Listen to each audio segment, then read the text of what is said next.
01 বিয়ের প্রথম রাতে বিধবা হওয়া এই ঘটনাটা হয়তো কারো কারো কাছে সমবেদনাপূর্ণ, তো কারো কারো আছে অবিশ্বাস্য, তো আবার কারো কারো কাছে খুব হাস্যকর একটা ঘটনা। কিন্তু যার সাথে এইরূপ ঘটনা ঘটে তার জন্য ঘটনাটা কেবলমাত্র বিষাদময়। বছর কেটে গেলেও অতীতের কালো রেশ রয়েই যাবে, যেমনটা পিউয়ের ক্ষেত্রে ঘটেছে। কোনো এক ঝলমলে দিনে সেও লাল বেনারসি পরেছিল, সেও নববধূ সেজেছিল। তার মনেও অনেক আশা ছিল, অনেক স্বপ্ন তার আখিজোড়াতেও সেজেছিল। কিন্তু ঝলমলে দিন শেষে কালরাত আসে, সেটা হয়তো তার জানা ছিল না। 12 ডিসেম্বর 2017। নববধূর ন্যায় সাজানো মেঘের ভেলা বাসটি সাজানো হবে নাই বা কেন বাসার ছোট ছেলের আহাস চৌধুরী বিয়ে ভলে কথা। শারমিন আক্তার কেবল তার বউ মাকে বরণ করে নিলেন। লাল বেনারসি পরা নববধূ রূপে সজ্জিত মেয়েটি পা রাখল মেঘের ভেলাতে। মেয়েটির নাম মোবাশশিরা জাহান। ভালোবেসে সবাই পিউ নামে ডাকে। পিউয়ের বরণের পর আহানা অর্থাৎ তার ননদ তাকে আহাস এবং তার রুমে নিয়ে যায়। রুমটি বেশ সুন্দর এবং পরিপাটি। রুমের এক পাশের দেয়ালে আহাসের মেডেল নেবার ছবিটা টাঙানো, তার পাশে বিশাল আলমারি, অন্য পাশে একটা বুক শেলফ, তার পাশেই একটা শেলফ যেটা শুধু আহাসের মেডেল ক্রেস দ্বারা ভর্তি। রুমের মিডল বরাবর বেড যা গোলাপ এবং জারবেরার সমন্বয়ে সুন্দর করে সাজানো। রুমের দক্ষিণ পাশে একটি বিশাল বারান্দা আছে। আহানা পিউকে গোলাপের পাপড়ি বিছানো বিছানাতে বসিয়ে চলে যায়। পিউয়ের জন্যে মুহূর্তগুলোর অনুভূতিটা অনেকটা এলোমেলো। ভয়, আনন্দ আবার উত্তেজনাময় একটা অনুভূতি। এখন অপেক্ষা কাঙ্ক্ষিত মানুষটির, যার সাথে কেবল 2 কি 3 বার কথা বলার ভাগ্য হয়েছিল পিউয়ের। তথাকথিত অ্যারেঞ্জ ম্যারেজ হয়েছে তার। আহাস চৌধুরী পুলিশের ক্রাইম ব্রাঞ্চে কর্মরত একজন অফিসার। 5 ফুট 10 ইঞ্চির সুঠাম দেহী পুরুষকে প্রথম দেখাতে মনে ধরেছিল পিউয়ের। দেখাদেখির 2 সপ্তাহের মাঝেই বিয়ে হয় তাদের। মনের মাঝে হাজারো প্রশ্ন, কৌতূহল, ভালো লাগার অনুভূতি নিয়ে বিছানায় বসে আছে সে। দরজা খোলার আওয়াজে খানিকটা চমকে উঠে পিউ। মানুষটা ধীরে ধীরে তার কাছে এসে যখন পাশে বসল, উত্তেজনা আর ভয় অনেকটা সিটিয়ে যায় পিউ। পিউ কপালে বিন্দু বিন্দু ঘাম জমতে দেখে ভুবন ভুলানো হাসি দিয়ে আহাস বলে, ভয় পেও না, আমি কোনো বাঘ বা ভাল্লুক নই। তোমার অনুমতি থাকলে হাতটা ধরতে পারি? আহাসের কথায় হা করে কিছুক্ষণ নিজের বরের দিকে তাকিয়েছিল পিউ। কোনো পুরুষ এত সুন্দর করে কথাও বলতে পারে জানা ছিল না পিউয়ের। লজ্জায় লাল হয়ে যখন তাকে হাত ধরার অনুমতি দেয়, ঠিক তখনই আহাসের ফোন বেজে ওঠে। ফোন দিয়ে আহাস বারান্দায় চলে যায়। বেশ কিছুক্ষণ পর বারান্দা থেকে এসে ধীর গলায় বলে, আমাকে এখনই একটু বের হতে হবে। আজ রাতটা তোমার এবং আমার জন্য খুব ইম্পর্টেন্ট, তাও আমার যে দায়িত্বের শেষ নেই। তুমি অপেক্ষা করো প্লিজ। পিউ তখনও কিছুই বলে না, শুধু মাথা নাড়িয়ে সম্মতি জানায়। এটাই আহাসের সাথে তার শেষ কথা ছিল। আহাস শেরওয়ানি চেঞ্জ করে শার্ট প্যান্ট পরে বেরিয়ে যায়। সারারাত পিউ লাল বেনারসিতেই আহাসের জন্য অপেক্ষা করে। সকাল 8টা। বাইরের শোরগোলে পিউয়ের ঘুম ভাঙ্গে। আশেপাশে তাকিয়ে দেখে আহাস এখনো আসেনি। খানিকটা অভিমান ও জমে মনে। বিয়ের রাতে যতই কাজ থাকুক নববধূকে একা রেখে কে চলে যায়। পরনের বেনারসি ছেড়ে একটা গোলাপি শাড়ি পরে নেয় সে। যতই হোক নতুন বউ যে, সকাল সকাল রুমে পড়ে পড়ে ঘুমানোটা হয়তো ভালো দেখায় না। তার তো জানা ছিল না তার জন্য একটা বড় সারপ্রাইজ অপেক্ষা করছিল। বাহিরে যেয়ে দেখল বসার ঘরে সবাই মুখ ঘুমোরা করে বসে রয়েছে। শারমিন বেগম একপাশে বসে প্রচুর কাঁদছেন, আহানা তাকে কিছুতেই শান্ত করতে পারছে না। শওকত চৌধুরী পাথরের মতো এক জায়গায় বসে রয়েছে। হচ্ছেটা কি এখনো তার বোধগম্যের বাহিরে। কেন জানে মনটা বড্ড কু ডাকছিল, পা জমে গিয়েছিল পিউয়ের। আচ্ছা আহাস ঠিক আছে তো। নিজের মনের বিরুদ্ধে আহানার কাছে হাঁটে যায় সে। আহানাকে জিজ্ঞেস করলে সে কাঁদতে কাঁদতে বলে, ভাবি, ভাই আর নেই। ওরা জানালো ভাইয়ের গাড়ি নাকি কাল রাতে অ্যাক্সিডেন্ট করেছে এবং সাথে সাথে জ্বলে গেছে। ওরা বাবাকে লাশ শনাক্ত করতে মেডিকেলে যেতে বলেছে। আহানার কথার কি উত্তর দিবে জানা ছিল না পিউয়ের।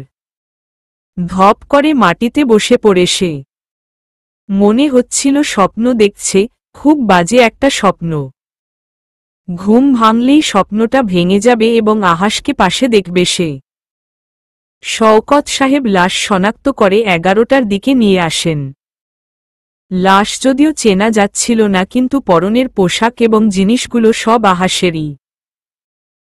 পিউ যেন কিছুতেই মেনে নিতে পারছিল না যে মানুষটা তার কালবধি তার সামনে ছিল, অথচ আজ সে দুনিয়াতেই নেই। তার ধারণা আহাস বেঁচে আছে এবং সে অপেক্ষা করবে। দিন যেতে থাকে, কিন্তু তার ফেরার নাম নেই। আহাসের মৃত্যুর 2.5 বছরের বেশি হতে চলেছে।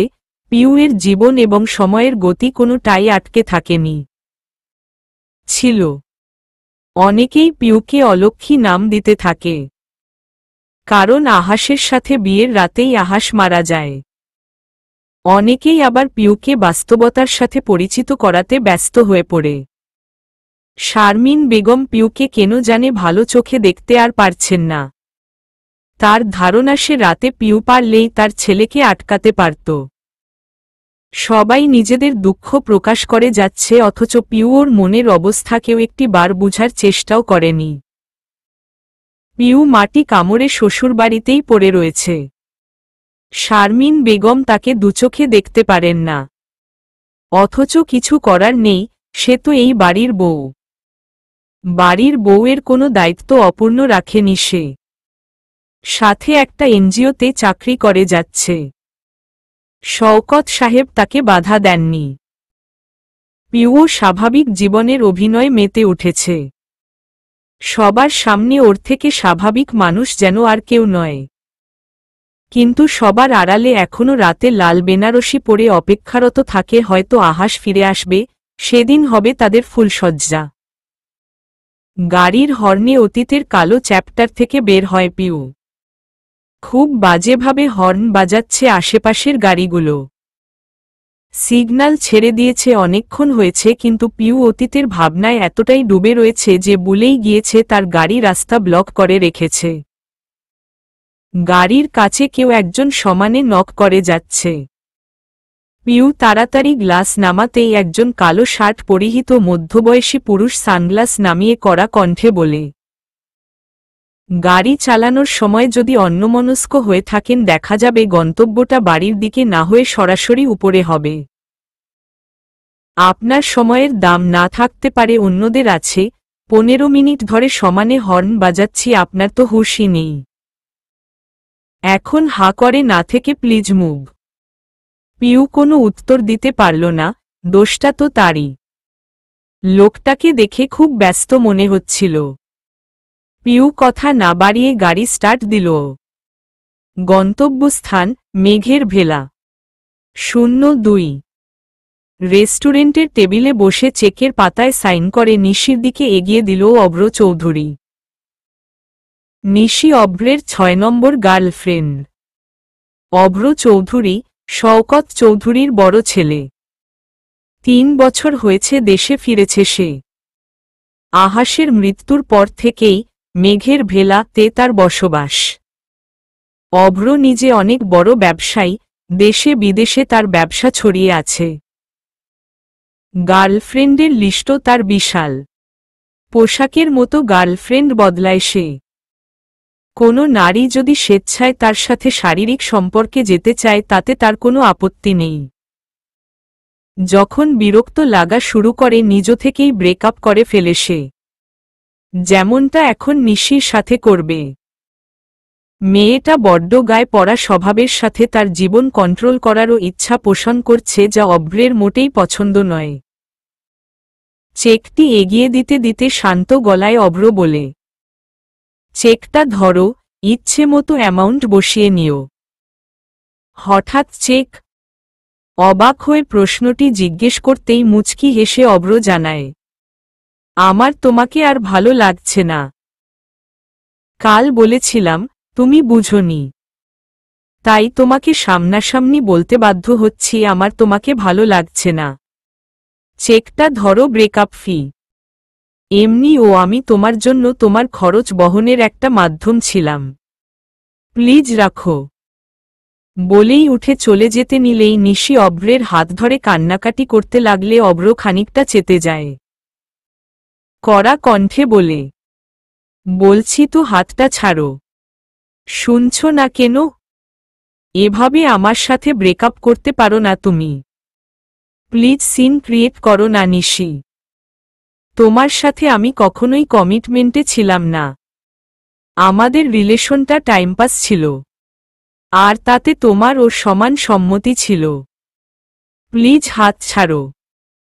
নিশির হাত ছাড়িয়ে চলে যেতে নিলে পেছনে থেকে একটা নারী কণ্ঠ ভেসে আছে, আপনার টাকা আছে বিধায় আপনি কি নিজেকে কোথার রাজা মহারাজা ভাবেন নাকি? প্রথমে মন নিয়ে খেলবেন, তারপর টাকা ধরিয়ে সেই মনটাকেই গুঁড়ো গুঁড়ো করে চলে যাবেন? এত সোজা?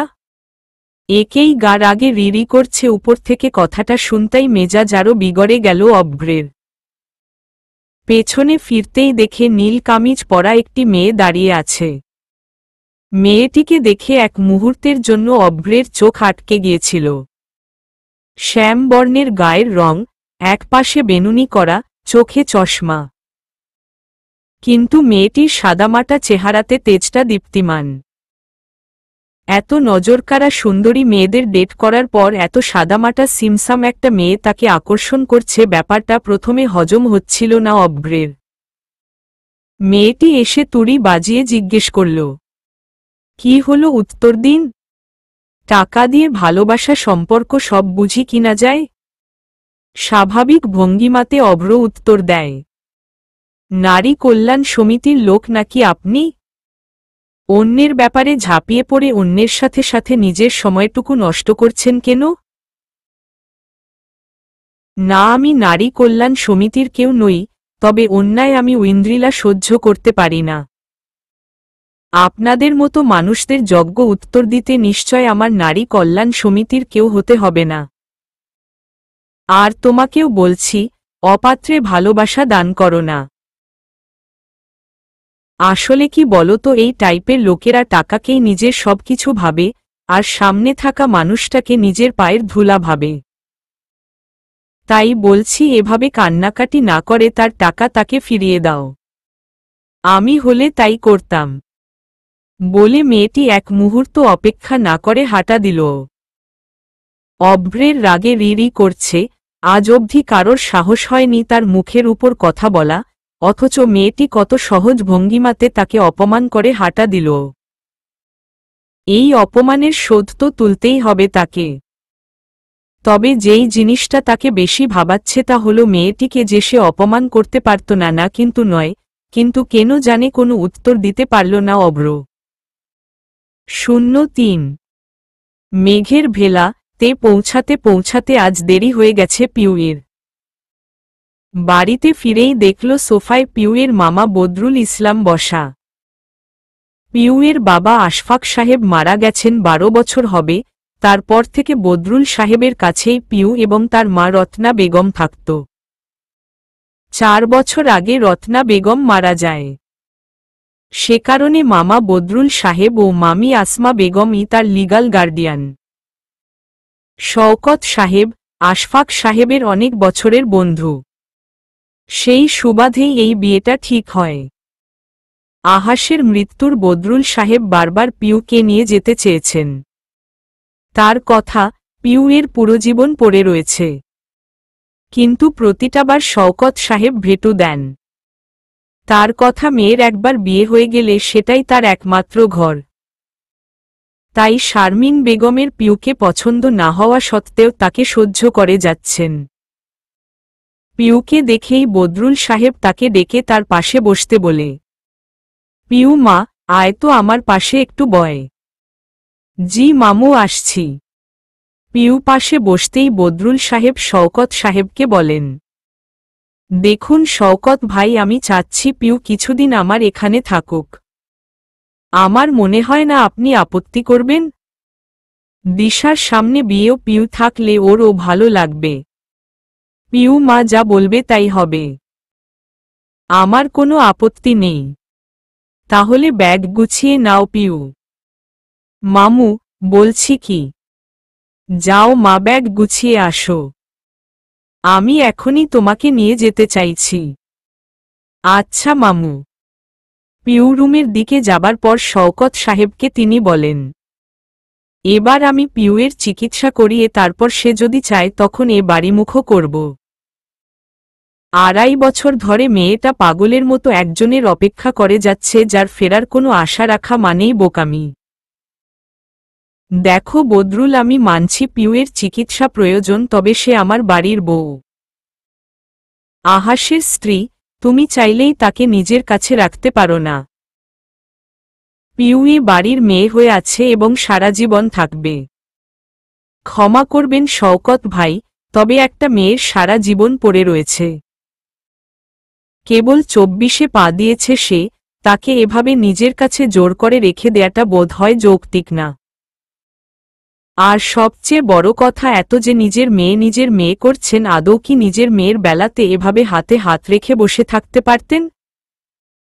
পারতেন না। বরং 1 বছর পর আবার তার জীবন সাজানোর জন্য উঠে পড়ে লাগতেন। যাক গে, কথায় কথা বাড়ে, আমি পিউকে নিয়ে যেতে চাই ব্যাস। শওকত সাহেব চুপ করে বসে আছেন। বদরুল সাহেবের একটা কথাও ফেলে দেবার মতো না, খুব ভালো করে জানা আছে তার। এরই মাঝে অভ্র বাড়িতে ঢুকে বদরুল সাহেবকে দেখেই তার বোঝা হয়ে যায় পিউকে নিতে এসেছেন তিনি। আসসালামু আলাইকুম আঙ্কেল, কেমন আছেন? এই তো বাবা ভালো, তুমি? ভালো আঙ্কেল। আপনি কি মোবাশশিরাকে নিতে এসেছেন? জি বাবা, দিশার বিয়ে ঠিক হয়েছে সামনের সপ্তাহে। তোমার দাওয়াত রইল। জি চেষ্টা করব। বয়স তো হচ্ছে বাবা, বিয়েশাদির কথা কি চিন্তা করলে? আঙ্কেল, এই বিয়ে জিনিসটাতে আমার অ্যালার্জি আছে। এমনই ভালো আছি, খামোখা উটকো ঝামেলা। আপনি বাবার সাথে কথা বলুন, আমি রুমে যাচ্ছি। আচ্ছা, যাও। অভ্র বদরুল সাহেবের সাথে আর কথা না বলে রুমের দিকে রওনা দিল। তখন পিউর সাথে দেখা হলো তার। পিউ তখন ব্যাগ দিয়ে বের হচ্ছে। পিউকে দেখেই শান্ত গলায় বলল, অতীতের থেকে বের হবার চেষ্টা করো মোবাশশিরা, খুব সুন্দর ভবিষ্যৎ তোমার অপেক্ষায় আছে। উনি ফিরবেন কথা দিয়েছেন। লাশের ডিএনএ টেস্টের পর ও যদি তুমি সত্যিকে মেনে নিতে না চাও, তাহলে আমি বলবো তোমার সত্যি ডাক্তার দেখানোর প্রয়োজন।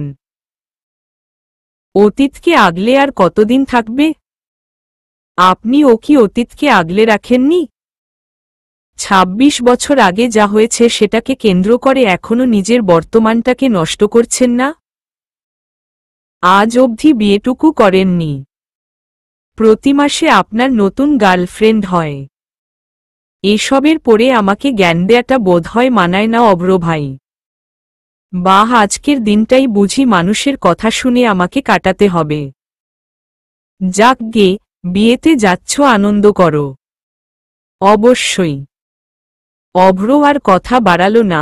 অতীতের কালো অধ্যায় সবার জীবনের একটা অবিচ্ছেদ্য অংশ। কেউ সেটাকে আঁকড়ে ধরে বেঁচে থাকে, কেউ এড়িয়ে। অভ্র রুমে গিয়ে গা এলিয়ে দিল বিছানাতে। আজ বিকালের ঘটনাটা খুব ভাবাচ্ছে। উইন্দ্রিলা নামক মেয়েটি বারংবার চোখের সামনে ভাসছে। এমনটা হবার কারণ বুঝতে পারছে না। 04 মামা বাড়ি লাস্ট অনেকদিন আগে এসেছিল পিউ। এখানে আসতে চায় না কারণ একটাই, সেটা হলো বদরুল সাহেব শুধু ডাক্তার দেখাতে চান। একবার এক ডাক্তার তাকে হিপটোসিজমের মাধ্যমে আহাসের স্মৃতি ভুলাতে চাচ্ছিল। শওকত সাহেব বাধা না দিল হয়তো সেটা হয়েও যেত। আরেক ডাক্তার গোটাখানিক রিভার্ট মাইলাম নামক ঔষধ দিয়েছিল, সেটা খেয়ে টানা 23 ঘন্টা ঘুমাবার রেকর্ডও করে পিউ। মামু মানেই শুধু এক একটা ঝামেলার উদ্ভব ঘটাবেন।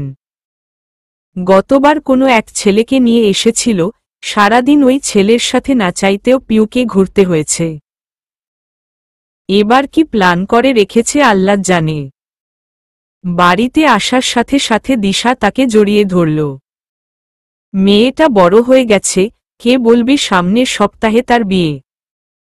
ঘর গমগম করছে, আসমা বেগমের সব আত্মীয় স্বজন এসেছেন, সাথে পিউয়ের নানা বাড়ির মানুষে বাড়ি ঠাসা। সবার সাথে 1 ঘণ্টা যাবৎ কুশলাদি বিনিময়ের পর নিজের রুমের দিকে রওনা দিল পিউ। নিজের রুমের দরজা খুলতেই চক্ষুচড়াক গাছ পিউয়ের। যা দেখল তার জন্য একদম প্রস্তুত ছিল না সে। তার রুমে তখন। নিজের রুমের দরজা খুলতেই চক্ষুচড়াক গাছ পিউয়ের। যা দেখল তার জন্য একদম প্রস্তুত ছিল না সে। তার রুমে তখন এক অচেনা পুরুষ টাওয়াল পরা অবস্থায় আয়নার সামনে চুল ঠিক করছে।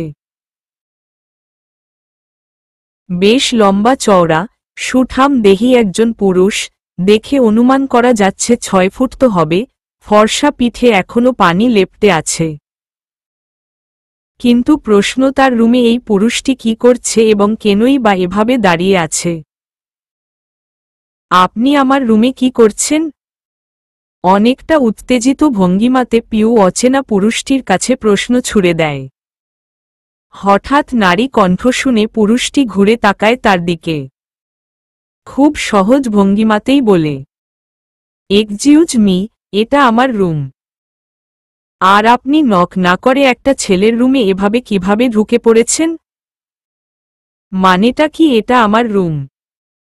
প্লিজ একটা কাপড় পরুন, আমার নিজেরই লজ্জা লাগছে। 1 মিনিট, আপনি সেই মহিলা না যে গাড়ি চালাতে চালাতে নিজের স্বপ্নের রাজ্যে চলে যান আর ভুলে যান যে আপনি সিগন্যাল আছেন? আজ বিকেলেই আপনি গাড়ি চালাতে ভুলে গেছেন আর এখন নিজের রুম কোনটা সেটাই ভুলে গেছেন। সব সময় নিজের কাল্পনিক জগতেই থাকতে হয়, তাই না? পিউ খেয়াল করে দেখল এই লোকটা সেই লোক যে সিগন্যাল তাকে কথা শুনিয়েছিল। লোকটা এখনো একই অবস্থাতে দাঁড়িয়ে আছে। ভেজা বুকে লোমগুলো লেপ্টে আছে। পিউয়ের খুব অস্বস্তি লাগছে। খানিকটা চেঁচিয়ে বলল, জাস্ট শাট আপ। এখনই এই ঘর থেকে বের হবেন নাকি লোক জড়ো করব? আজ প্লিজ জামা পরে আসবেন। মিনিট 5 পর ছেলেটি একটি নীল টি শার্ট এবং কালো 3/4 প্যান্ট পরে আসে। বিছানায় আপনমনে বসতে বসতে বলে, এখন বলুন। বলুন কি? এখনই এই রুম থেকে বের হবেন আপনি। মানে কি ফাজলামি? দিশা আমাকে এই রুমটা দেখিয়ে দিয়েছে। এখন বললেই হবে নাকি রুম ছাড়েন? বেশ, আমি দিশাকেই ডাকছি। দিশা, দিশা। পিউয়ের চেঁচামেচি শুনে দিশা এক প্রকার দৌড়ে এসেছে। হাঁপাতে হাঁপাতে এসে জিজ্ঞেস করল, কি হয়েছে আপি? এই উটকো ঝামেলাটা আমার রুমে কি করছে দিশা? কে উটকো ঝামেলা? ও নীলাদ্রি ভাই। আরে ও আমার খালাতো ভাই। কোনো খালাতো ভাই যে আমি চিনি না? আরে ঐন্দ্রিলা আপুর বড় ভাই। ঐন্দ্রির ভাই কি নতুন পয়দা হয়েছে? আরে যে 7 বছর আগে ইউকেতে চলে গিয়েছিল, গত পরশু ফিরেছে। সে যেই হোক না কেন, আমার ঘরে কি করছে? সরি আপি, তোমাকে বলতে ভুলে গেছি, আসলে মানুষ অনেক তো এই রুমটা আমার কাজিন ভাইদের দেয়া হয়েছে।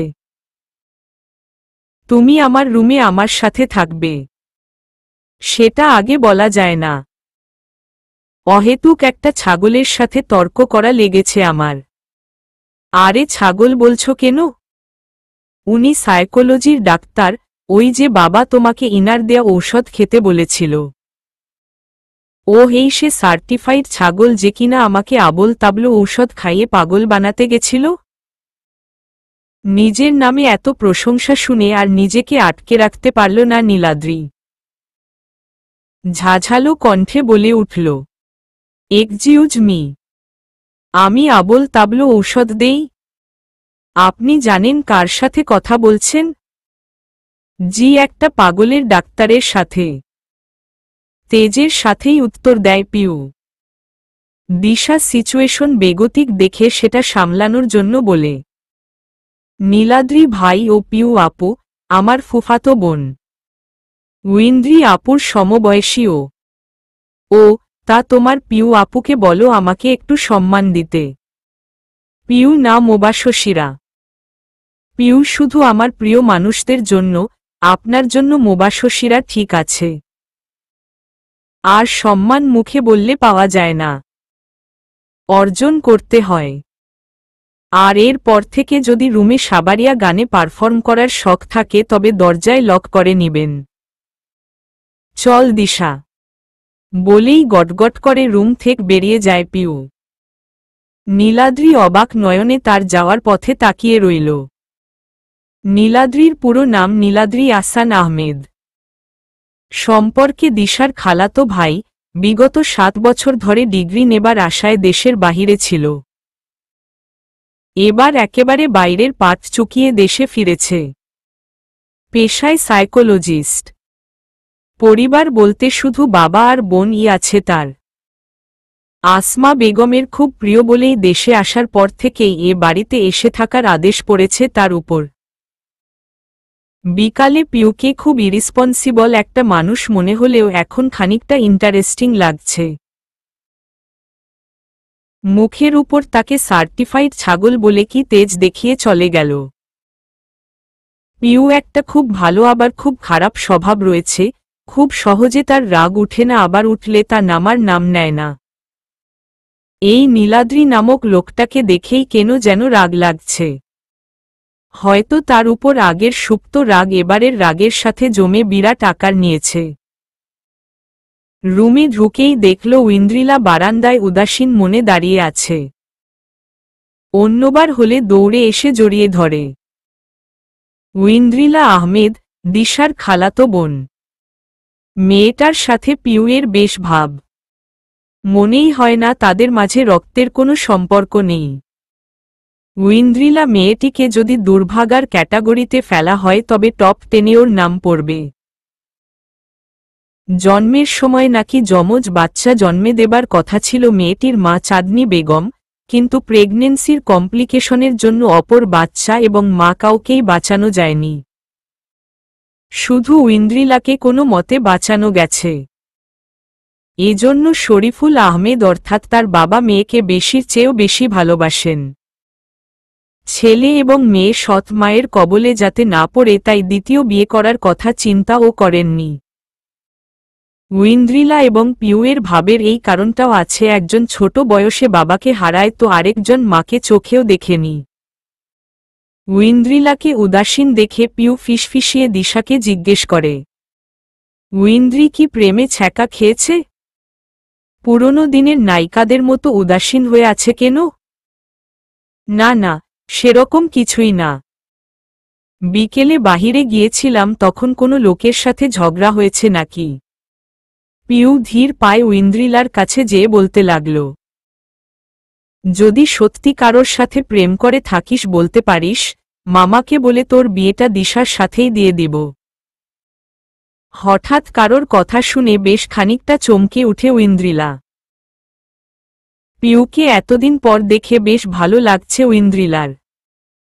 জড়িয়ে ধরে বলে, তুই কখন এসেছিস? যখন তুই তোর প্রেমিকের চিন্তায় বিভোর ছিলি। আরে ধুর, একটা ঘটনাতে মেজাজটা খানিকটা চটে ছিল। তেমন কিছুই না।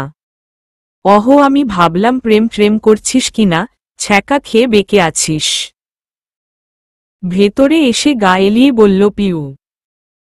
ঐন্দ্রিলা খানিকটা চেতে বলল, এসব প্রেম ট্রেম প্রচুর ছ্যাবলামি লাগে।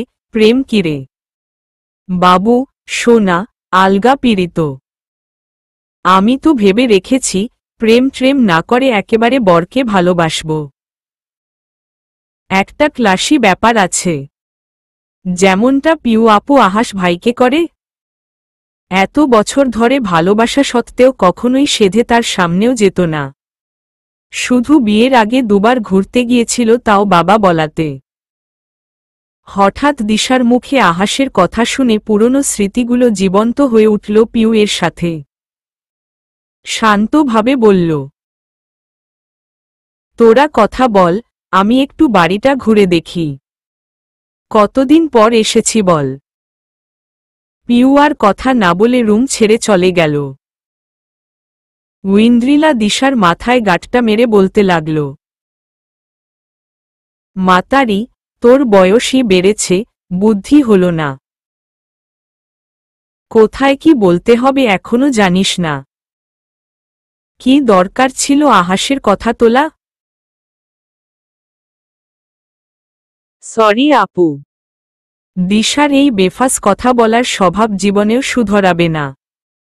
ফটফাট করে কথা বলে দেয় মেয়েটা। ঐন্দ্রিলার বুঝতে বাকি নেই পিউ এখন কিছুক্ষণ অতীতের পাতা উল্টাবে আর আহাসের সাথে হাতে গোনা স্মৃতিগুলোকে আবার জীবন্ত করার চেষ্টা করবে। 05 রাত 9টা। খাবার টেবিলে শারমিন বেগম প্লেট গুছাচ্ছেন। এর মধ্যে শওকত সাহেব, অভ্র এবং আহানা এসে হাজির। এ বাড়িতে ঠিক 930-এর মধ্যে খারাপের পাট চুকে যায়। অভ্র চেয়ার টেনে বসতে বসতেই শারমিন বেগম বলে উঠলেন, ফরিদা আপা ফোন করেছিলেন, তোমার বিয়ের ব্যাপারে মেয়ে দেখছেন। ছোট মা, আপনি ভালোভাবেই জানেন আমি এসব বিয়ের ঝামেলাতে জড়াতে চাচ্ছি না। ফুপিকে মানা করে দিবেন প্লিজ। বয়স তো কম হয়নি অভ্র, এবার 30 শেষ হতে যাচ্ছে। বুড়ো বয়সে বিয়ের কোনো মানেই হয় না। বেশ ঝাঝালো কণ্ঠে কথাটা বলেন শারমিন বেগম। শারমিন বেগমের কথায় বেশ বিরক্ত হয় অভ্র। অভ্রের বিয়ে না করার কারণটা তিনি ভালোভাবেই জানেন, তবু এক কথাই বলে যাচ্ছেন। অভ্রের খানিকটা রাগও হচ্ছে। আজকে এমনিতেই কেন জানে দিনটা খুব বাজে যাচ্ছে, উপরে তার ছোট মার এই বিয়ে নিয়ে ঘ্যানঘেনি। একটা সময় বলেই বসে, আচ্ছা একবার তো বলেছি আমি বিয়েশাদি করব না।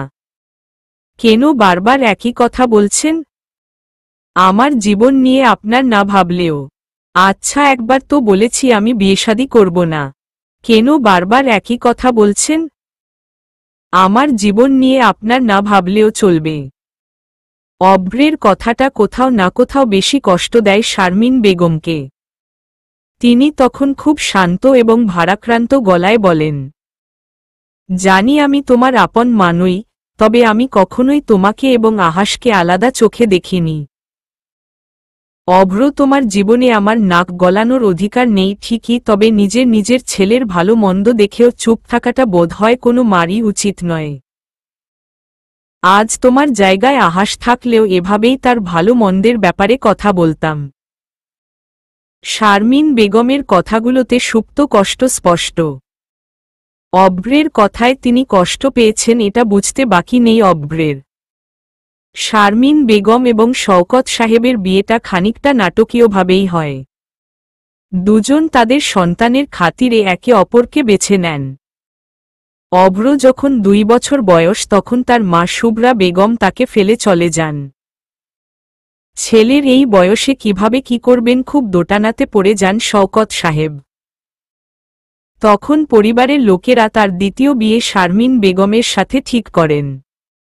শারমিন বেগম এ বাড়িতে বউ হয়ে আসেন তখন অভ্রের বয়স 2.5 বছর। অভ্রের যখন 4 বছর তখন শুভ্রা বেগম তাকে নিজের কাছে নিয়ে যাবার জিদ ধরেন, করতে অবধি টানা হ্যাচড়া হয় অভ্রকে নিয়ে। যার কারণে অভ্র জানতে পারে তার মা তাকে ছেড়ে চলে গিয়েছিল এবং শারমিন বেগম তার আপন মা নয়। যদিও শারমিন বেগম কখনোই অভ্র, আহাস কিংবা আহানার মাঝে ভেদাভেদ করেননি। তার যতটুকু তার সামর্থ্যে কুলিয়েছে ততটুকু ভালোবাসা সমানভাবেই 3 বাচ্চার মাঝে সমানভাগে ভাগ করে দিয়েছেন। তবুও ছোট বয়সের সেই আঘাত এখনো মেনে নিতে পারেনি অভ্র, নিজের ভুল বুঝতে পেরে অসহায়ের মতো বলে অভ্র, ছোট মা, আমি সেভাবে বলতে চাইনি। আমার জীবনে আপনার ততটুকু অধিকার আছে যা আমার আপন মা থাকলে তার থাকত। আপনি খুব ভালো করে জানেন এই সম্পর্কের মারপ্যাচে আমি পড়তে চাই না। যেখানে আমার নিজের মা আমাকে ছেড়ে চলে গেছেন সেখানে একটা অচেনা মেয়েকে কিভাবে বিশ্বাস করব বলুন? তোমাকে কিছু কথা বলি বাবা, মনোযোগ দিয়ে শুনবে, তারপরও যদি মনে হয় আমি ভুল তবে তোমার যা ভালো মনে হয় তাই করো। তোমার মা ভুল করেছিলেন, তিনি তার 2 বছরের ছেলেকে ফেলে স্বার্থপরের মতো চলে গেছেন। কিন্তু সব মহিলা যে এরকম হবে তার কোনো মানে তো নেই। আর স্বামী স্ত্রীর সম্পর্কটার একটা লেয়ার নয়, ধাপে ধাপে এই সম্পর্কটা। আমাদের দেখো, আমরা প্রথমে তোমার কারণে বিয়ে করেছিলাম, তারপর আমাদের মধ্যে বন্ধুত্বের সম্পর্ক হয়, তারপর ভালোবাসার সম্পর্ক। এই জন্য বলছি তোমারও একজন সঙ্গী প্রয়োজন জীবনে। 26 বছর অনেক, কিন্তু তোমার মা যা করেছেন সেটার জন্য নিজের জীবনটাকে এভাবে নষ্ট করার কোনো মানে হয় না। তুমি পিউকেও দেখতে পারো, মেয়েটাকে আমার ভালো লাগে না ঠিকই, কিন্তু মেয়েটা তার জীবনের 2.5 বছর আহাসের অপেক্ষায় পার করে যাচ্ছে। তাই বলছি সব মেয়ে একরকম হয় না। শারমিন বেগমের কথাগুলো মনোযোগ দিয়ে শুনল অভ্র। কিছুক্ষণ চুপ থেকে শান্তভাবে বলল, আমি ভেবে দেখব ছোট মা, আপনি আপাতত ফুপিকে মানা করে দেন। আমার একটু সময় লাগবে। ঠিক আছে, তোমার সিদ্ধান্ত আমাকে পড়ে জানিয়ে দিও। জি বাবা, আমি উঠলাম, আমার খাওয়া শেষ। বলে অভ্র নিজের রুমের দিকে চলে যায়। ভালোবাসা কিংবা স্নেহ ব্যাপারগুলো খুবই ধোঁয়াশা লাগে অভ্রের কাছে। কোনো নারী তার 2 বছরের বাচ্চাকে একা ফেলে যদি চলে যেতে পারে, তার মতো নারী আর যাই হোক মা শব্দের যোগ্য নয়। এ কারণে অভ্রের কাছে নারীর মূল্য শুধু চেকবইয়ের পাতাতেই সীমাবদ্ধ। অভ্রের কাছে মনে সব নারী কেবল টাকাকেই প্রাধান্য দেয়, যেমনটা তার মা দিয়েছিল। তার বাবা যখন তার আপন মাকে টাকা দিয়েছিল যাতে তার ছেলের আশেপাশে না আসে, তখন সে টাকা গ্রহণ করে এবং কেস উইথড্র করে। ব্যাপারটা তখন না বুঝলেও বয়স বাড়ার সাথে বুঝতে পারে। অতীত সত্যি কণ্ঠকময়। আজ ছোট মা বিয়ের কথা না তুললে হয়তো এ কথাগুলো উঠত না। বারান্দায় নিকোটিনের ধোঁয়া উড়াতে উড়াতে এ কথাগুলোই ভাবছিল অভ্র। আদৌ কি তার জীবনে এমন কেউ আসবে যে তাকে ভালোবাসবে, তার ভালো মন্দ মিলিয়ে তার সাথে জীবন কাটাবে? হয়তো, আবার হয়তো না। 06 রাত 1:30। ছাদের এক কোণে দাঁড়িয়ে আছে পিউ, নজর বাহিরের দিকে স্থির। মামু বাড়িটাকে খুব সুন্দর করে সাজিয়েছেন। পুরো বাড়ি নীল আর সাদা মরিচ বাতির শাড়ি দিয়ে চমৎকার রকমে সাজানো। ছাদ থেকে বাড়ির কেচি গেটের উপরে প্লাস্টিকের ফুলের ডেকোরেশনটা ও স্পষ্ট বোঝা যাচ্ছে। বাড়ির জাঁকজমকে রাতের আকাশে তারাগুলো ঠিক ভালোমত দেখা যাচ্ছে না। এত আলোর মধ্যেও পিউয়ের দৃষ্টি শুধু রাস্তার মোড়ের ল্যাম্পপোস্টটির দিকে।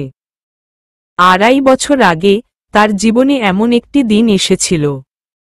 সে তখন দিশার মতো রাত জেগে তার হবু বরের ছবি দেখত। তার মনে আছে, সেদিন মামু তাকে প্রথম আহাসের ছবি দেখিয়েছিল।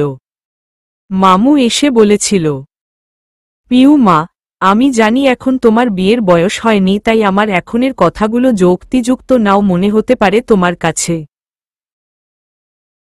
তোমার বাবা সবসময় শওকত ভাইয়ের ছোট ছেলেটির সাথে তোমাকে বিয়ে দেবার কথা বলতেন।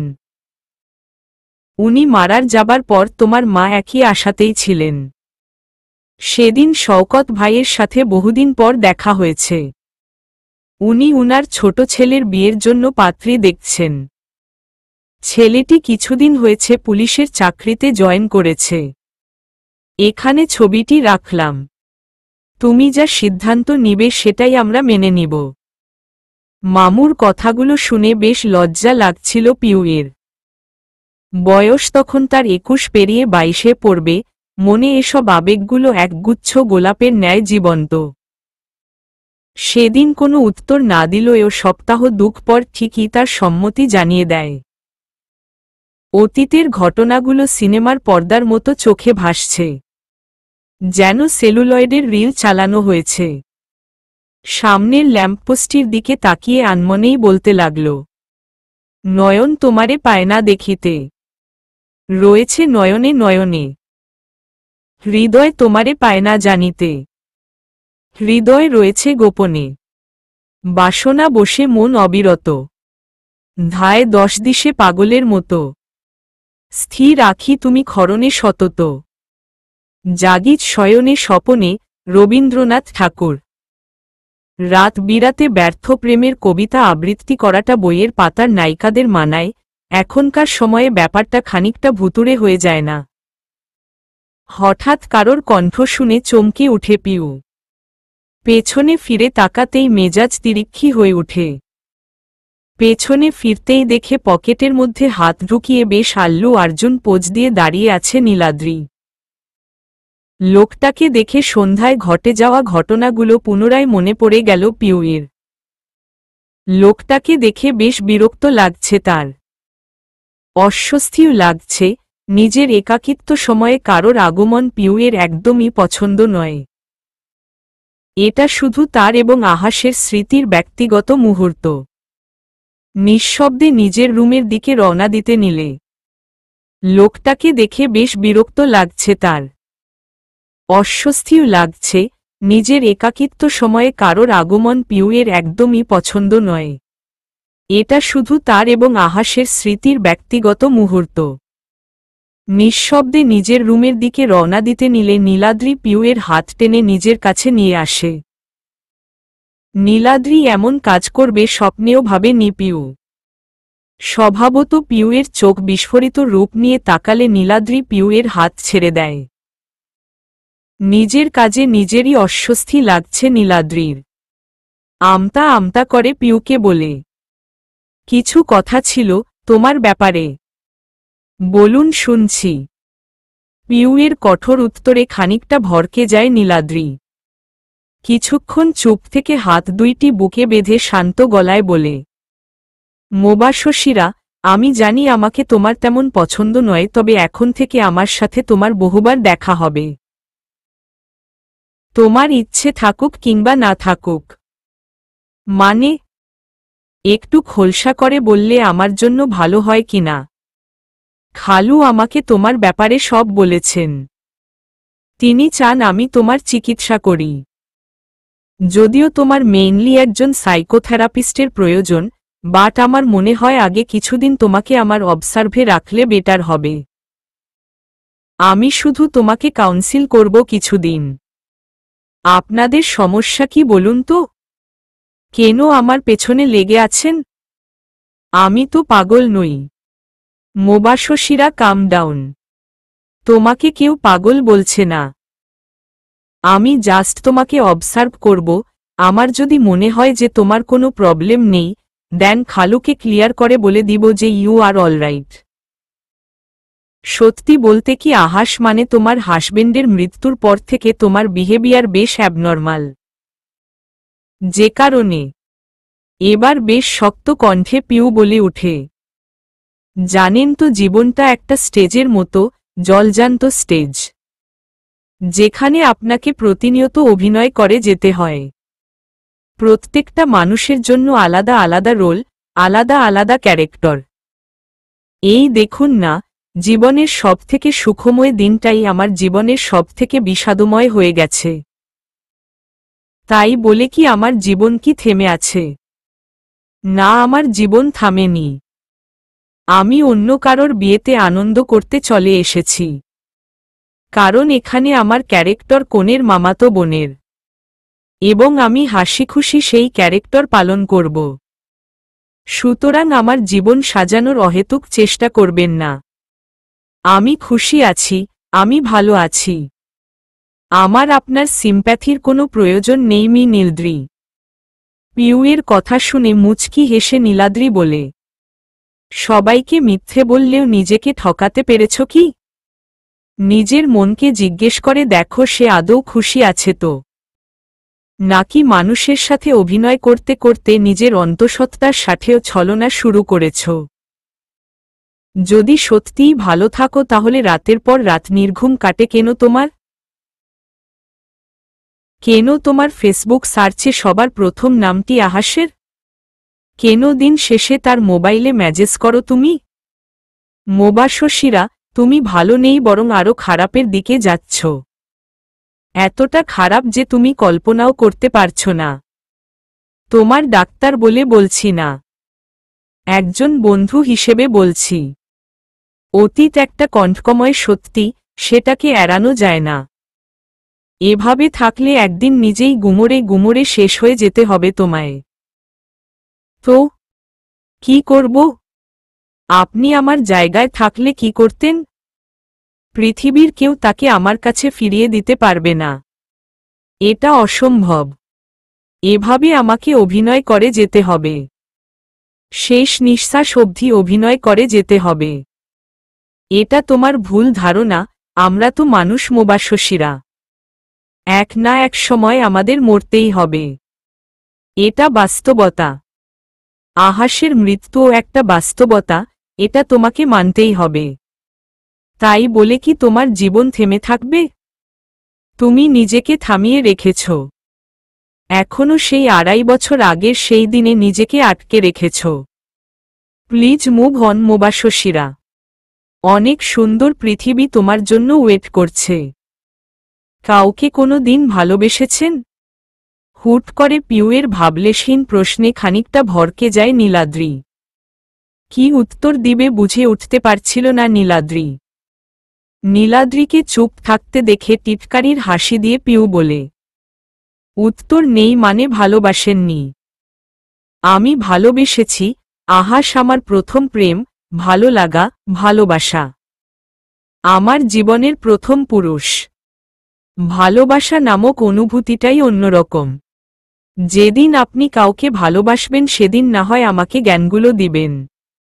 সেদিনও যদি মনে হয় আমার কাজগুলো পাগলামি তবে আপনি যা বলবেন আমি তাই শুনব। রাত হয়েছে, আমি ঘুমোতে যাব। আসছি। পিউ এক মুহূর্ত অপেক্ষা না করে রুমের দিকে হাঁটা দিল। নীলাদ্রি পিউয়ের যাওয়ার দিকে তাকিয়ে রয়েছে। যতক্ষণ পিউকে দেখা যাচ্ছিল পিউয়ের নজর তাকেই দেখছিল। যখন আর পিউয়ের অবয়ব মিলিয়ে গেল তখন পকেট থেকে একটা সিগারেট বের করে তা ধরিয়ে ছাদের কর্নিশে গিয়ে বসল। আকাশের দিকে তাকিয়ে নিকোটিনের ধোঁয়া উড়াতে লাগল সে আর বাঁকা হেসে বলতে লাগল, ভালোবাসা, ভালোবাসা, আদৌ কি বাস্তব? 07 বদরুল সাহেবের বাড়িতে আজ খুব তোড়জোড় চলছে। দিশার আজ গায়ে হলুদ। বিয়ের সব অনুষ্ঠানগুলোর মধ্যে হলুদ একমাত্র অনুষ্ঠান যেখানে মূলত আনন্দের রোলটা বেশি থাকে। বদরুল সাহেবের বাড়িতেও একই আমেজ। কোথাও কনের তত্ত্ব এসেছে, কি কি দিয়েছে তার তদারকি হচ্ছে, তো কোথাও বরের তত্ত্ব সাজানো হচ্ছে। কেউ ছাদে হলুদের স্টেজ সাজাচ্ছে, কেউ দিশার গোসলের আয়োজন করছে, কেউ হলুদ বাটছে, কেউ মেহেদি দিচ্ছে দিশার হাতে। পিউয়ের দায়িত্ব পড়েছে সুন্দর করে বরের বাড়ির তত্ত্ব সাজানো। সাথে বেশ কিছু পিচ্চি মেয়ে রয়েছে তাকে সাহায্য করার জন্য। ডালা সাজানোর মাঝেই পিউ নজর গেল নীলাদ্রির দিকে, হাতে কিছু নিয়ে বারবার রুমে ঢুকছে আবার বের হচ্ছে। বোধ হয় কাউকে খুঁজছে। বেশ অস্থির লাগছে তাকে। এই নিয়ে মোট 5 বার পিউ যেখানে বসে ডালা সাজাচ্ছে যেখানে ঘুরে গেছে। কিছু লাগবে আপনার? আধ ঘন্টায় এই নিয়ে 6 বার এই রুমে এসে ফিরে গেছেন। এবার আবার রুমে ঢুকতেই স্বাভাবিক ভঙ্গিতে নীলাদ্রির দিকে প্রশ্ন ছুড়ে দেয় পিউ। পিউয়ের প্রশ্নে খানিকটা অস্থিরভাবেই জিজ্ঞেস করে নীলাদ্রি, উইন্দ্রি বা খালাকে দেখেছ? দিশার গোসলের আয়োজন করছেন কেন? ওহহ, চিন্তিত মুখে এমনভাবে ওহহ বলল যে পিউ বাধ্য হল তাকে জিজ্ঞেস করতে, আপনার কি কিছু লাগবে? উইন্দ্রি নেই এখানে, কখন ফ্রি হবে জানা নেই। খুব প্রয়োজনীয় কিছু যদি হয় এবং আমার দ্বারা যদি সেটার সমাধান করা যায় তবে আমাকে বলতে পারেন।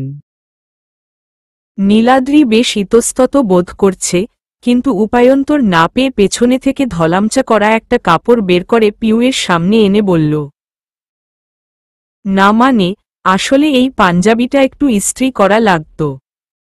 আমি আয়রন খুঁজে পাচ্ছি না তাই উইন্দ্রিকে খুঁজছিলাম। তুমি যদি একটু সাহায্য করতে ভালো হতো। নীলাদ্রির অবস্থা থেকে বেশ মজা লাগছে পিউয়ের, কোনো মতে ঠোঁট চেপে হাসি আটকে বলল, আজিব পাবলিক আপনি মশাই, বিয়েতে এসেছে এমন দুমড়ানো মুচড়ানো পাঞ্জাবি নিয়ে।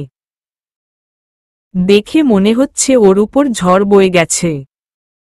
শুনো, প্রথমত আমার পাঞ্জাবি পরার কোনো প্ল্যান ছিল না তাই কোনো পাঞ্জাবি আমি আনিনি। দ্বিতীয়ত এটা আমার পাঞ্জাবি না। হুট করে সবাই জোর করাই মেজো মামার কাছ থেকে ধার করেছি। তোমার যদি আমাকে নিয়ে খিল্লি উড়ানোর ইচ্ছে থাকে তবে লাগবে না সাহায্যের। থাক থাক, ঘাট হয়েছে আমার।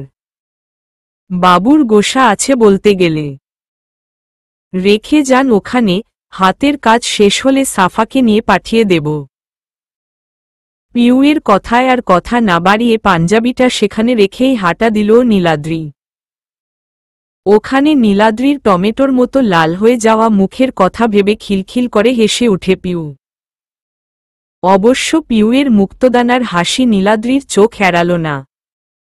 মেয়েটাকে এই 5 দিন যাবৎ পর্যবেক্ষণ করে যাচ্ছে নীলাদ্রি, বড্ড বেশি রহস্যময়ী লাগছে তার কাছে। মাঝে মাঝে দেখলে বুঝাই যায় না দুঃখের পাহাড় বুকে চেপে রেখেছে সে। সন্ধ্যা 7টা। হলুদের অনুষ্ঠান শুরু হয়ে গেছে। স্টেজে দিশাকে এনে বসানো হয়েছে, সব মেয়েরা আটপৌড়ে করে শাড়ি পরেছে। পিউ ও সবার মতো করে বাসন্তী রঙের শাড়ি পরেছে। সাধারণত অফ হোয়াইট কিংবা ধূসর কিংবা কালো রঙগুলো তাকে বেশি পরতে দেখা যায়। কিন্তু দিশার একান্ত অনুরোধে সবার মতো রঙিন শাড়ি পরতে বাধ্য হল সে। আর সে সুযোগে উইন্দ্রিও তাকে মনের মতো সাজিয়ে দিয়েছে। ঝাঁকড়া ঢেউ খেলানো চুলগুলো হাফ পাঞ্চ করে সুন্দর করে বেঁধে দিয়েছে, সাথে জারবেরা আর রজনীগন্ধার হালকা ফুলের গহনাও তাকে পরিয়ে দিয়েছে উইন্দ্রি। চোখে মোটা করে কাজল দিয়ে দিয়েছে, আর লাল রঙের লিপস্টিক নিয়ে ঠোঁটজোড়াকেও রাঙিয়ে দিয়েছে পিউয়ের। 2.5 বছর পর এভাবে সেজেছে পিউ। দিশা তো বেশ খুশি, এতদিন জীবন্ত লাশটিকে আজ সত্যি জীবন্ত লাগছে। আয়নায় নিজেকে দেখে নিজেই চিনতে পারছিল না পিউ। এই মেয়েটা কি সত্যি সে?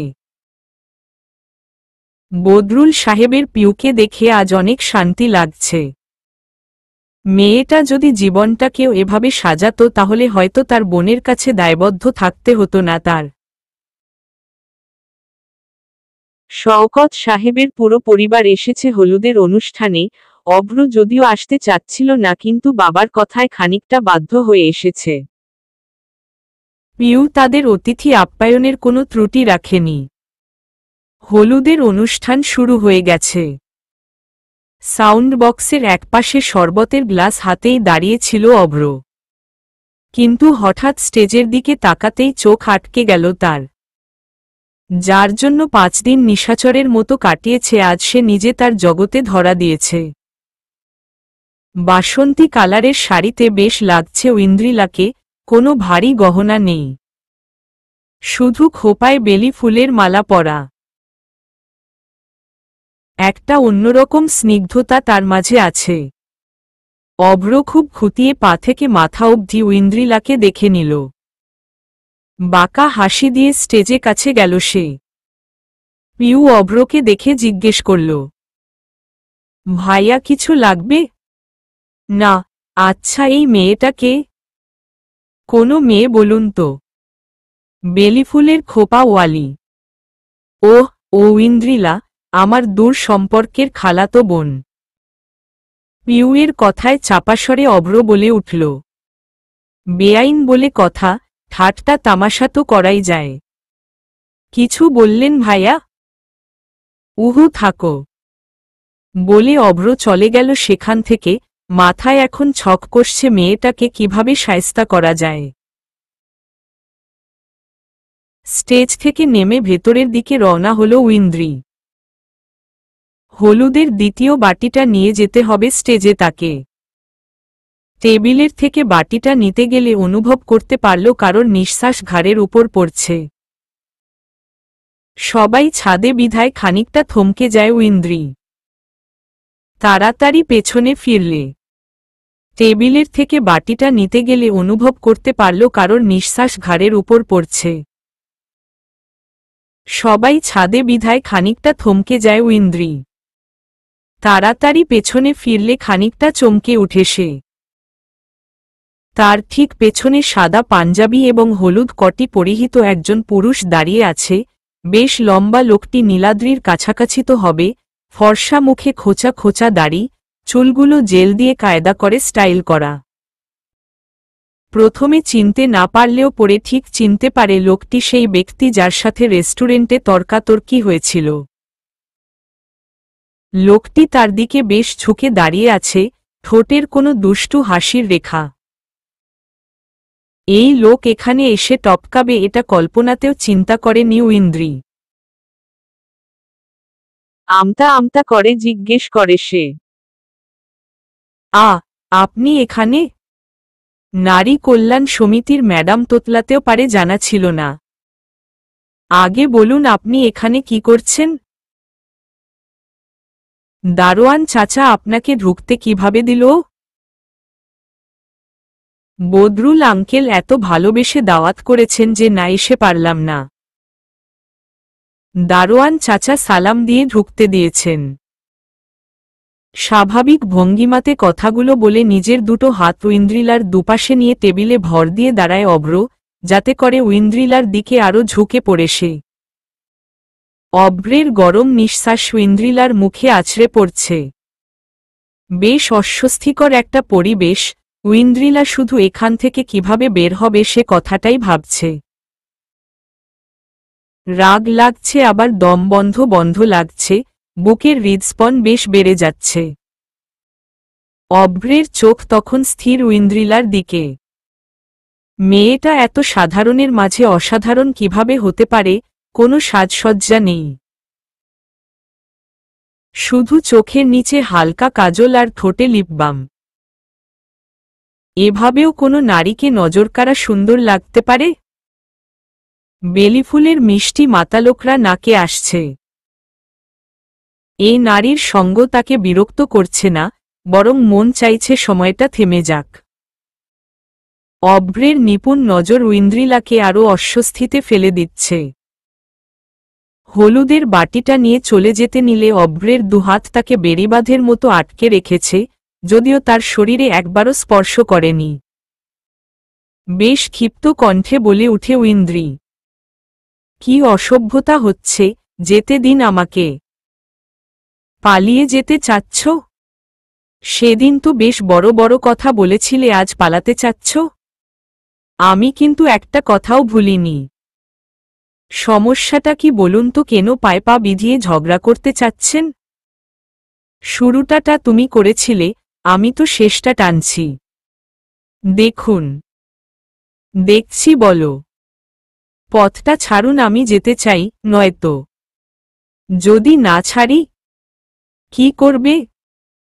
আমি চিৎকার করব, মানুষ জড়ো করব। করো, do whatever you want to do.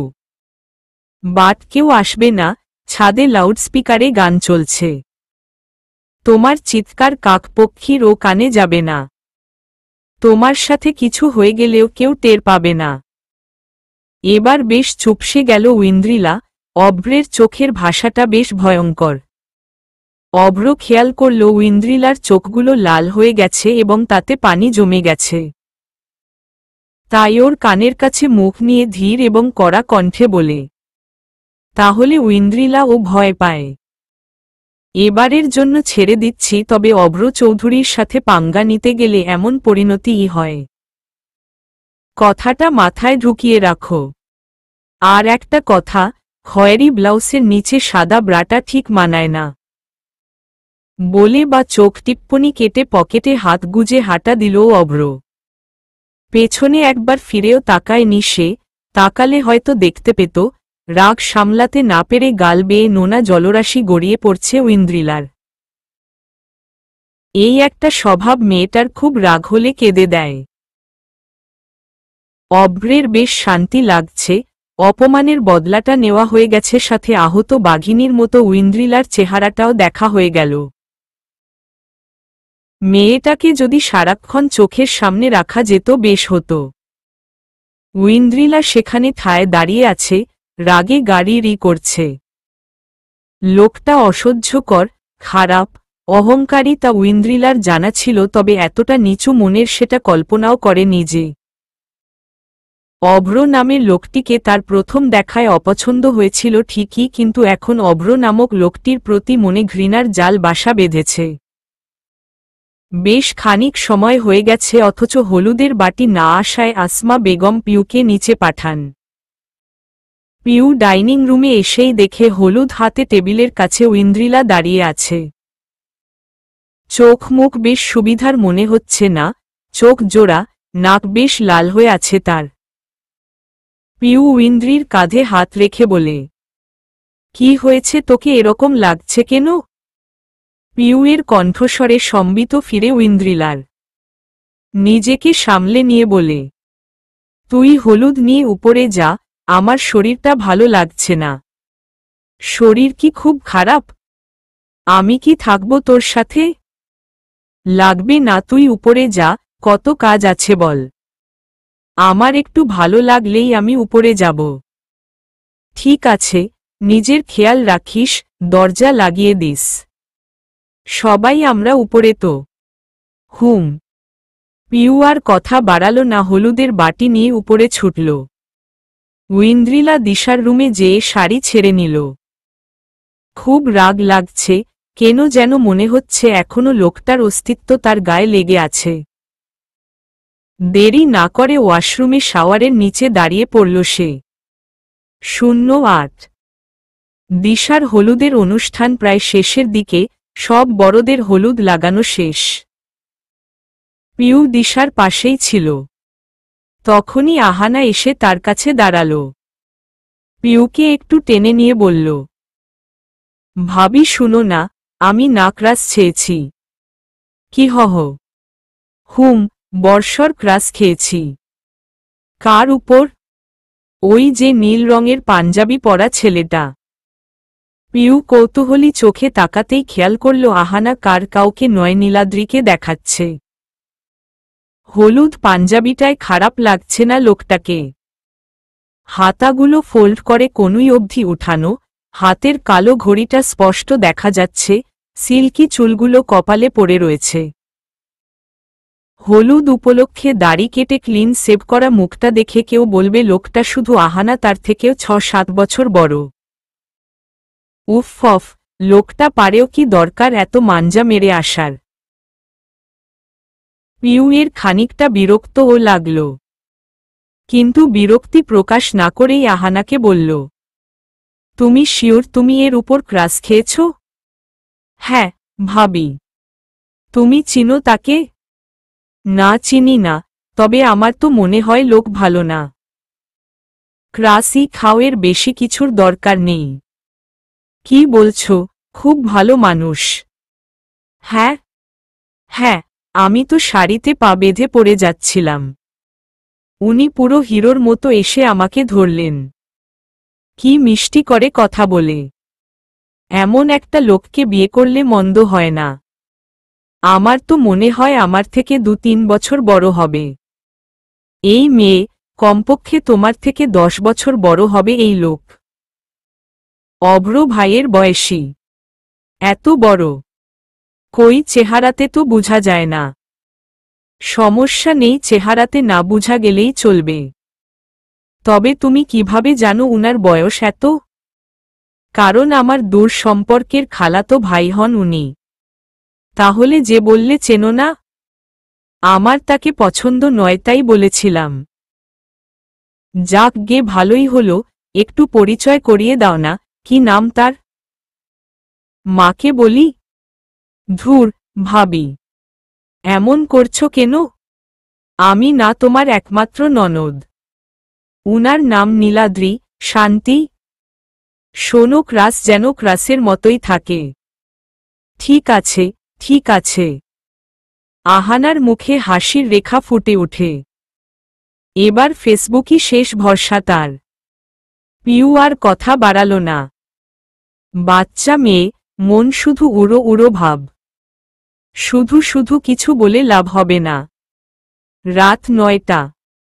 ছাদ বিশাল বড় হওয়ার স্টেজের অপোজিটে খাবারের আয়োজন করা হয়েছে। ছামিয়ানা খাটানো জায়গায় সব গেস্টদের বসানো হয়েছে। অভ্রের চোখ শুধু ঐন্দ্রিলাকেই খুঁজে বেড়াচ্ছে। তখনের ঘটনার পর থেকে এখন অবধি একবারের জন্য মেয়েটার দেখা মেলেনি। কোথাও জানে একটা অস্থিরতা কাজ করছে অভ্রের। আচ্ছা, তখন কি মজা করতে গিয়ে মাত্রা ছাড়িয়ে গেছিল? একটু বেশি কি বাড়াবাড়ি করে ফেলেছে সে? মনটা বড্ড বেশি খচখচ করছে।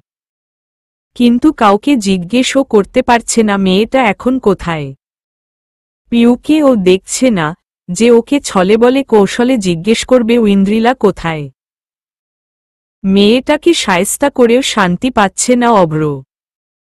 বাড়ির সবাই গেস্টদের খাওয়াতে ব্যস্ত হয়ে পড়েছে। দিশার সব কাজিনরাই সার্ভ করছে। পিউ ও তাই পিছোপা হয়নি। পোলাও শট পড়ায় সেই রান্নার জায়গা থেকে পোলাওয়ের গামলাটা বহন করে ছাদে আনার সিদ্ধান্ত নেয়। একে তুলোর মতো ওজন উপরে এত ভারী গামলা, একটা সময় নিজেকে ব্যালেন্স করাই দায় হয়ে যাচ্ছিল। ঠিক তখনই চলবে মুশফিকা রহমান মৈথি।